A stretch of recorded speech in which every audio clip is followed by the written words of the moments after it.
Hello friends, so this video is in continuation of my previous video where we learn about the file handling things, and we learned how to create a new file, how to write data in the file, how to write data in the next line, how to perform concatenation between two strings or one variable and one string, and how to save and close the file. Okay, all these things we learned in the previous video.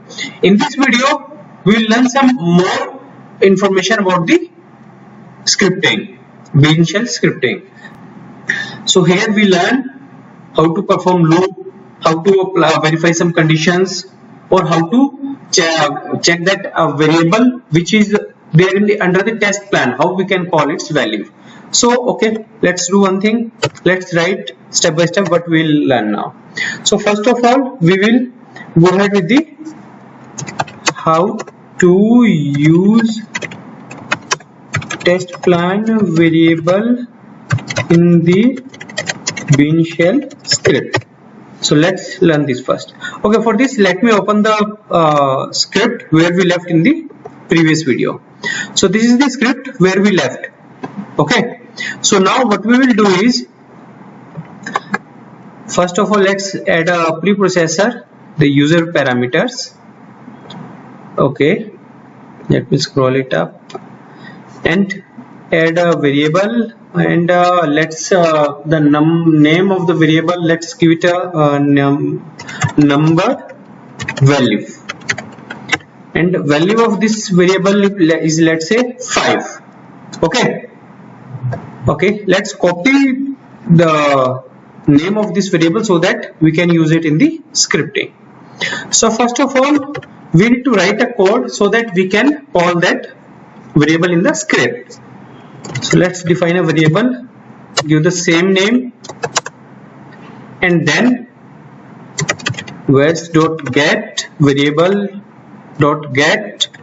and then in the double quotes we will pass the variable which was the original variable. This is the variable which we use in the user parameter, and was.get will, what it will do is, it will get its value and pass it in the number variable.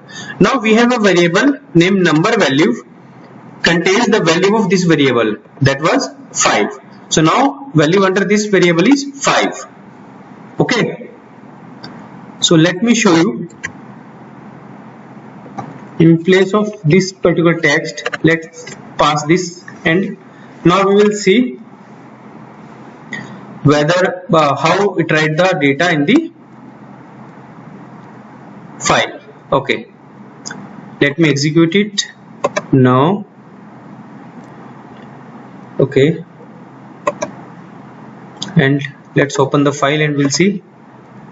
Here you see it got the variable value. So this is the way we can get value of any variable. We can call any variable value in the script and we can use it as and when required. Okay, the second thing is, let's say we need to verify if the file is already exist. I want to create a new file, I don't want to use a existing file. Okay, so let me first close this, and second what we are going to do is, now we will verify if file already exists or not. Verify that file already exists or not. Okay, this is something we want to do now. Let's clear the existing results first, or logs, whatever it is, and then after this we'll write a if condition. If new file, and then file name, what is the file name, is the file name which contains the complete path of the file, then exists, and then we are simply, here we are checking whether file already exists or not. Okay, let me put the comment also. Verify if file already exists or not.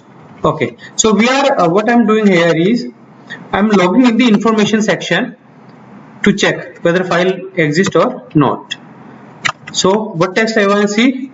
Let's say file already exists, and else let's say file is not there already, then log information semicolon and then file not found.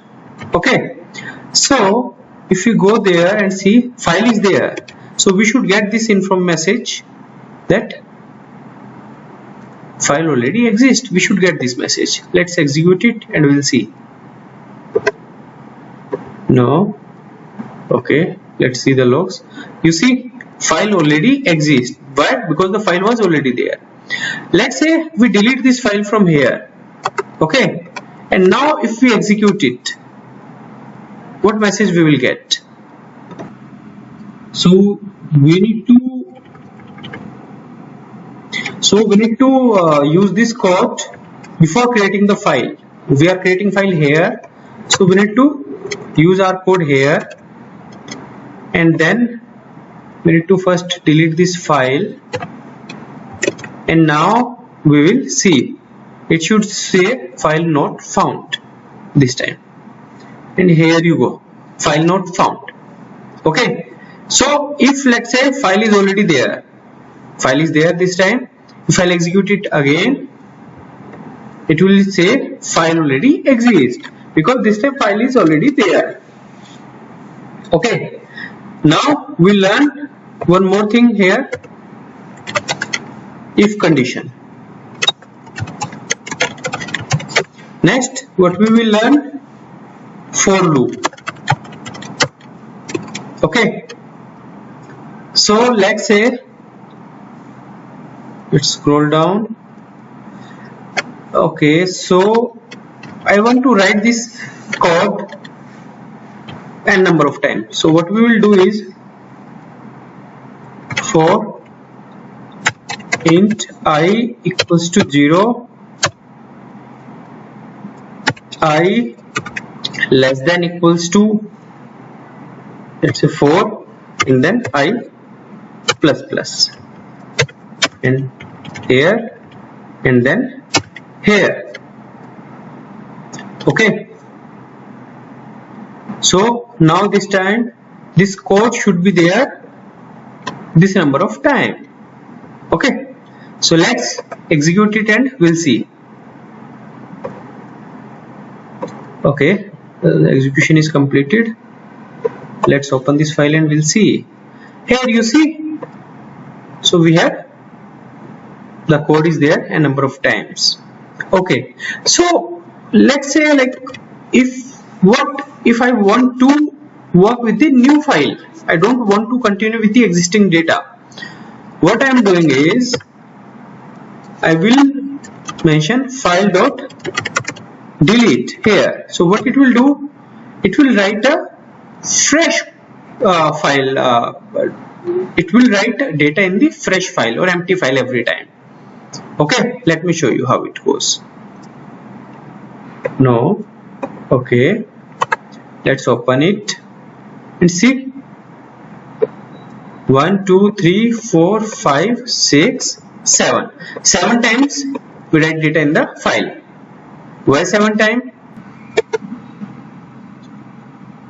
Okay, so it won't delete the file because, so this file we defined later and we are trying to delete it prior to that. So what we need to do, we need to move this particular line of code before this validation. Okay, so that this variable is available now with us. It will check if this file is available, it will delete it, and then it will go ahead and write the code in the new file. If it's not there, that's fine. If it's there, it will delete it. Okay, and let's see.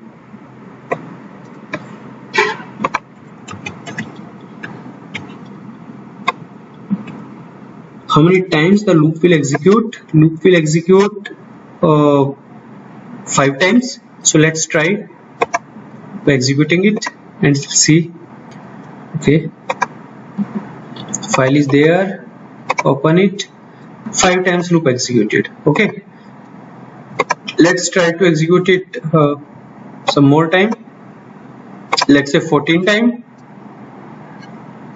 and we'll execute it. We will see how many lines of code we have here now. 1 2 3 4 5 6 7 8 9 10 11 12 13 14 and 15. Okay, because we have write a code for 15 times, 0 to 14, so that is 15. So this way we are performing the for loop. Okay, so what all things we learn in this video is if condition, for loop, verify, and one more thing we learn is how to delete the existing file. Okay, so I hope all these things will should be clear to you, that how Bean Shell scripting is working. Okay, so in my next video I'll share some more information about the JMeter, advanced information about the JMeter. For more information about the JMeter, please subscribe to my channel so that you will get notification whenever I will upload a new video on my channel. Thank you.